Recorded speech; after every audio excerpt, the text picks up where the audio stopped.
அத்திந்தோம் திந்தின தந்தோம் திந்தானி தந்தோம் தகதிந்தோம் தகதிந்தோம் தகதிந்தோம். Welcome to great Kirikalan magic show. அலைகடலான திரண்டு வந்த ஆர்ப்பாட்டமே இல்லாமல் இங்கு அமைதியாக அமர்ந்திருக்கும் என் ரசிக பெருமக்களே, உங்கள் எல்லோருக்கும் என் அன்பார்ந்த முதல் வணக்கம். வணக்கம் வணக்கம் வணக்கம் வணக்கம் வணக்கம் வணக்கம் வணக்கம் வணக்கம் வணக்கம் வணக்கம் வணக்கம். అందరికీ నమస్కారం. పవన్ కళ్యాణ్ గారు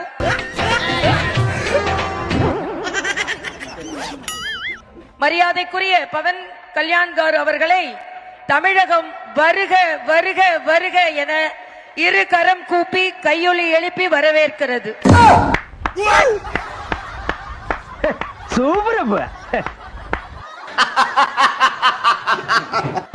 கஷ்டமா இல்லையாடா?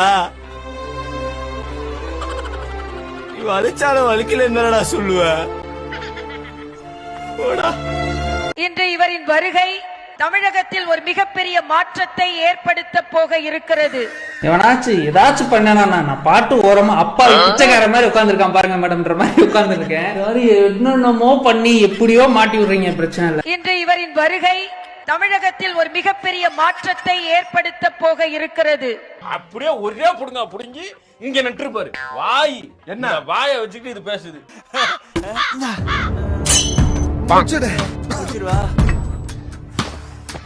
ரோஜா மலர்ந்தே தீரும், தேவயானி மலர்ந்தே தீரும், மந்த்ரா மலர்ந்தே தீரும், மலர்ந்தே தீரும், தாமரை மலர்ந்தே தீரும். யாராவது மேல அதிகாரி ஊமத்துல எங்க கேட்டா ஒரு கலவரத்தை வித்தியாசமா அடக்க போயிருக்காரு சொல்லு. போய் சொல்லுனா நான் யாருன்னு எல்லாருக்கும் நிரூபிக்கிற நேரம் இது. தமிழகம் ஆன்மீக பூமி என்பதை இவரின் வருகையினால் நாம் நிரூபிக்க போகிறோம். ஒரு வாட்டி கத்துன கொன்னுடுவேன். தமிழகம் என்றுமே ஆன்மீக பூமி தான். என்னால நம்ப முடியல, என்னால நம்ப முடியல. இது பெரியாரின் மண் அல்ல, பெரியாழ்வாரின் மண். இனிமே இங்க நான் தான் ரங்கராய சக்திவேல். யார் நீயா? அது என்னமா அப்ப கொஞ்சம் கூட வெக்கப்படாம பேசிட்ட? பெரியாரின் மண் அல்ல, பெரியாழ்வாரின் மண். அஜேந்திரனே, உங்களுக்கு ஏட்டா ப்ரமோஷன் வந்திருக்குனே. எனக்கா? ஆமாண்ணே, வாழ்த்துக்கள்ண்ணே. நன்றிப்பா நன்றிப்பா, ரொம்ப தேங்க்ஸ். ஐயோ ஏட் ஆயிட்டேன். இந்த பேப்பரை கிழிச்சு சார், எனக்கு ப்ரமோஷன் வந்திருக்குன்னு கீழே இருக்கணும்னு சொன்னாங்க. எங்க சார் ஆர்டர்? அது தனியா இப்ப நீ கிழிச்சு போட்டேன். இது அண்ணாவின் மண் அல்ல, ஆண்டாளின் மண் என்பதை நிரூபிப்பதற்காக பவன் கல்யாண்ஜி அவர்கள் வந்திருக்கிறார். அழகா இந்த மொக்கை என் ஊருக்கு வந்ததுல இருந்து ஊரே வணக்குது. அவன் முடிய பாத்தியாடி, சுருள சுருளையா தொங்குது. ஆளுக்கு மட்டும் என்ன குறைச்சலாம்? இந்த மாதிரி அழகானவ நம்ம ஊர்ல எவன் இருக்கா? மோக்கு மொழியுமா இருக்கான்னு சொல்லுவாங்களே, அது இந்த மொக்கையன் தான். அவன் மேல மொழியை போட்டாதீங்களே, அவருக்கு ஆகாம போயிட போகுது. அவர் வந்தவுடனே அவருக்கு மரியாதைக்குரிய அண்ணன் நயினார் நாகேந்திரன் அவர்கள் தலைமையில் இன்று நாம் வேல் கொடுத்தோம். கூடிய கூட்டங்கள் கடலா கடலாலையா, குழந்தைகள் பெரியவர் அனைவரையிலுக்கும் குமரன் இவன் கலையா, மங்கையரின் குங்குமத்தை காக்கும் முகம் ஒன்று, பாடுகின்ற ஏழைகளை தாங்கும் முகம் ஒன்று. வெற்றிவேல் ஆறாது உள்ள வண்டா கத்துறது. அன்னை பகவதி தன் மகன் முருகனுக்கு வேலை கொடுத்து இங்கே உள்ள அசுரர்களை அழிக்க வேண்டும் என்று கொடுத்தார்கள்.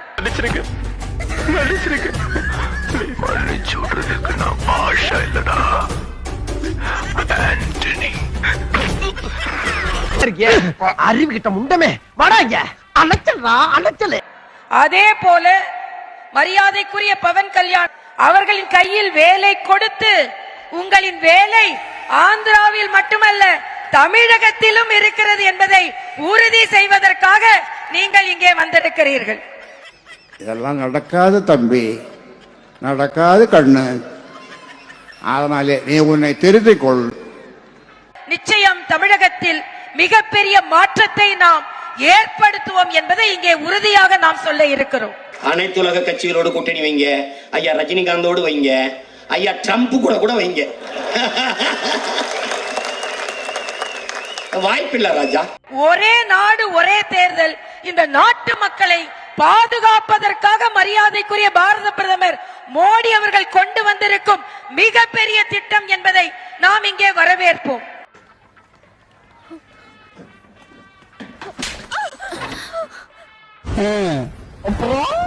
அடிக்கடி குழந்தை பெற்றால் ஒரு குழந்தையின் நிதிநிலை எவ்வளவு மோசமாக இருக்குமோ அதே போல அடிக்கடி தேர்தல் வந்தால் ஒரு நாட்டின் நிதிநிலை மிக மிக மிக மோசமாகிவிடும். அப்பா கொஞ்சம் அசந்தா அள்ளி விட்டு தள்ளுறாங்கப்பா. தமிழகத்தில் உள்ள மக்களின் வாழ்வு தாமரை மலர் போல் மலர வேண்டும். ஒரே நாடு ஒரே தேர்தல் வர வேண்டும் என்றால் இங்கே நமது இயக்கம் பல பெற வேண்டும். தமிழகத்தை பொறுத்தவரை எங்களுடைய நிலைப்பாடு மிகவும் வலுப்பெற்றுள்ளது. நான் அடிக்கடி சொல்வதை போல சூரியன் உதிக்கிறதோ இல்லையோ, கைகள் உயர்கிறதோ இல்லையோ, தாமரை மலர்ந்தே தீரும், தாமரை மலர்ந்தே தீரும், தாமரை மலர்ந்தே தீரும். டோலக்பூர் கிர்மாடா தங்கி இருக்கும் எந்த ஊராக இருந்தாலும் சரி, அங்கும் தாமரை மலர்ந்தே தீரும். எந்த ஊரா இருந்தாலும் சரி, அது மார்ஸா இருந்தாலும் சரி, புதுசா கண்டுபிடிச்ச 7 கோள்களா இருந்தாலும் சரி, அங்கேயும் தாமரை மலர்ந்தே தீரும், தாமரை மலர்ந்தே தீரும், தாமரை மலர்ந்தே தீரும். தர்மத்துக்கு எதிரான தீய சக்தி நீ. மரியாதையா என் முன்னாடி இருந்து போயிடு. நான் மனுஷனாவே இருக்க மாட்டேன். தர்மத்துக்கு உங்களுக்கு தர்மம்னா என்னன்னு தெரியாதுங்க மேடம். தர்மத்துக்கு எதிராக தீய சக்திங்க madam. Map map map map நான் தான் மேப் என்று கூறப்படக்கூடிய மேப்பாக உங்களுக்கு எங்களுடைய இயக்கம் இருக்கும்.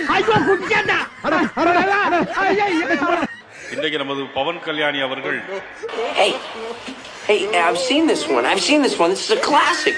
இன்றைக்கு நமது பவன் கல்யாணி அவர்கள்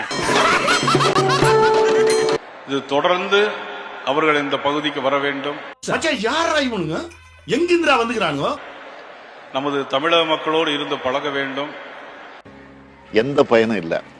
தமிழகத்தில் அவரோடு நாமும் சேர்ந்து செலவு செய்ய வேண்டும் என்பதுதான் என்னுடைய நோக்கம் என்பதை இந்த நேரத்தில் தெரிவித்துக் கொள்கிறேன்.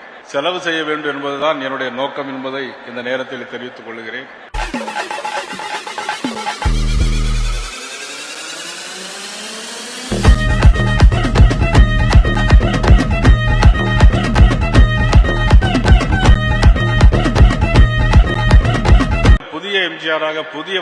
புதிய எம்ஜிஆராக நமது பவன் கல்யாண் அவர்கள் இன்றைக்கு நம்முடைய பவனி வந்திருக்கிறார்கள். உனக்கு வாய் ஜாஸ்தி. உனக்கு தெரிஞ்சு போச்சா? இது உண்மையிலே இது ஒரு பெரிய கண்டென்ட். அவமரியாதை மன்னிக்கணும், குறிக்கிறதுக்கு மன்னிக்கணும். இவர் ஏதோ பக்கத்துல இருந்து பார்த்த மாதிரியே பேசுறாரு. இந்த சூழ்நிலை இருப்பதனால் அவர் பேசியிருக்காரு. ஆனா பிரதமர் எதுவும் அவர்கிட்ட பெருசா ஒன்றும் இதுக்கு ஒன்றும் ரியாக்ஷனோ அது ஒன்றும் பண்ணல. எதுக்கு ரியாக்ஷன் பண்ணல? ஐயோ மகனே, அதை பத்தி யோசிக்கவே இல்லை. இவர் அவர்கிட்ட போய் பேசிட்டு இருந்தது நம்ம எல்லாம் நம்ம என்ன கேட்டு ரியாக்ஷன் பண்ணல?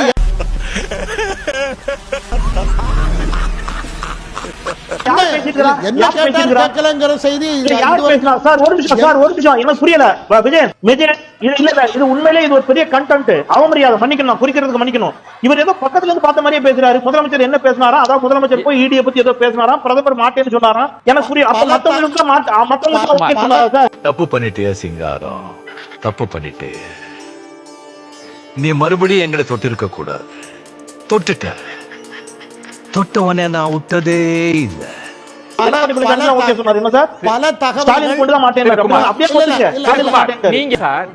நீங்க எந்த முடிவுக்கு வந்தீங்க? இல்ல சார், டெல்லியில உள்ளவங்க யாராவது பத்திரிகையாளர்கள், பாராளுமன்றத்தில் உள்ள பத்திரிகையாளர் யாராவது தெரிஞ்சிருந்தா செந்தில்வேல் கேட்டா தெரிஞ்சிடும். நான் சொல்ல தெரிஞ்சிடும். உனக்கு பயந்தோ பணிஞ்சோ நான் இங்க வரல. எதுக்கும் துணிஞ்சுதான் வந்திருக்கேன். ஏமா எப்படி இருப்பான்னு பாக்கணும் பசங்க கிட்ட வந்து. எமலோகத்திலே வாழ்றவங்க நாங்க, எங்களுக்கே எவனா நீ? மோடியும் அவர் என்ன பேசிட்டாங்க? சீனியர் ஜேர்னலிஸ்ட், டெல்லியில இருக்கக்கூடிய சீனியர் ஜேர்னலிஸ்ட கேட்டீங்கன்னா தெரியும் அப்படின்னு சொன்னார். எஸ், அவர் சொல்ற கருத்து உண்மை, நான் மதிக்கிறேன் அவரை. டெல்லியில இருக்கக்கூடிய சில சீனியர் ஜேர்னலிஸ்ட நான் கேட்டேன். அந்த சீனியர் ஜேர்னலிஸ்ட் என்ன சொன்னாங்கன்னா, 2 முக்கியமான விஷயத்தை பத்தி பேசிக்கிறாரு திரு விஜய். ஒன்று, எப்படி எப்படி இவ்வளவு கடினமான சூழல்ல நாங்க நிதி தர மாட்டேங்கிறோம், உங்களுக்கு எதிராக இடி ரைடு விடுறோம், சிபிஐ ரைடு விடுறோம், இவ்வளவு தொல்லை கொடுக்குறோம், இவ்வளவுக்கு மத்தியிலும் எப்படி 9.69 விழுக்காடு பொருளாதார வளர்ச்சி எட்டுனீங்க? என்னால 10 வருஷத்துல இந்தியாவை வளர்ச்சி பாதைக்கு கொண்டு போகவே முடியல. டாலருக்கு நிகரான இந்திய ரூபாய் மதிப்பு கீழே போயிடுச்சு. ஆண்டுக்கு 2 கோடி பேருக்கு வேலை கொடுப்பேன்னு முடியாம போயிடுச்சு. பெட்ரோல் டீசல் கேஸ் விலையெல்லாம் ஏற்றி பார்த்துட்டேன், முடியல. நீங்க மட்டும் தமிழ்நாட்டை எப்படி வளர்ச்சி பாதையில கொண்டு போறீங்க, எனக்கு ஐடியா கொடுங்கன்னு கேட்டிருக்கிறாரு மோடி.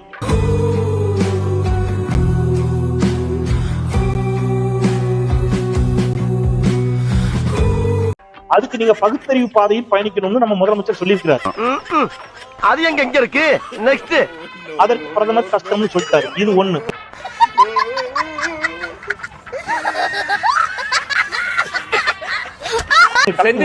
எல்லாருமே கற்பனை குதிரைகளை ஓட விட்டா நான் என்ன பண்றது டிபேட்ல? இல்ல என்ன சார் கற்பனை இல்ல சார், கற்பனை இல்ல சார், கற்பனை இல்ல சார். குமார் சார் சொன்னார்ல, அவர் பக்கத்துல இருந்து பார்த்த மாதிரி சொன்னாரு. டெல்லி செய்தியாளர்கிட்ட கேட்டா தெரியும். நானும் சொல்றேன், டெல்லி செய்தியாளர்கிட்ட கேட்டேன். என்ன சொன்னார்னா ஈடியை பத்தி பேசினாங்க. உண்மைதான், குமார் சார் சொல்றது உண்மை. அமலாக்கத்துறை பத்தி பேசினாங்க உண்மை.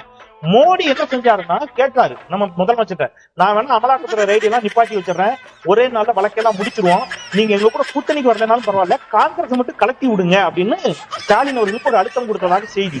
ஸ்டாலின் அவர்கள் நான் வந்தது மரியாதை நிமித்தமா பார்த்து ஹலோ சொல்றதுக்கு, ஹாய் சொல்றதுக்கு, நீங்க இடியை என்ன வேணாலும் விட்டுக்குங்க, சிபிஐ விட்டுக்குங்க, நான் வழக்கை நீதிமன்றத்தை பார்த்துட்டேன், ஒரு பிரச்சனையும் இல்ல, நான் வந்தது மரியாதை நிமித்தமான சந்திப்பு, ஈடியை பார்த்து பயப்படுறதுக்கு நான் எடப்பாடி இல்லை என்று சொல்லிவிட்டு வந்தார்.